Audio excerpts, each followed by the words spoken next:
भूवर भूवर बारर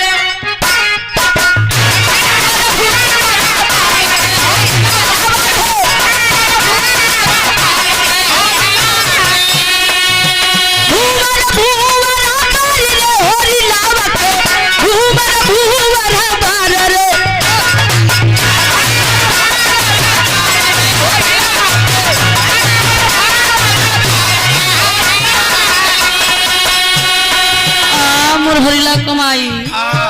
हरिला कमाई तो खात नहीं के हो ए काकी ए चाची ए मोर बहिनी बड़ा दिन बाद हरिला के मम्मी महला की रानी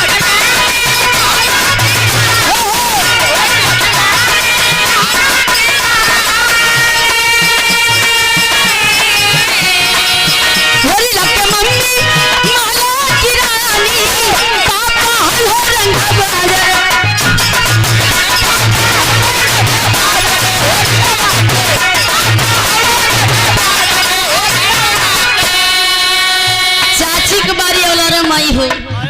अरे मोर मैया रे मैया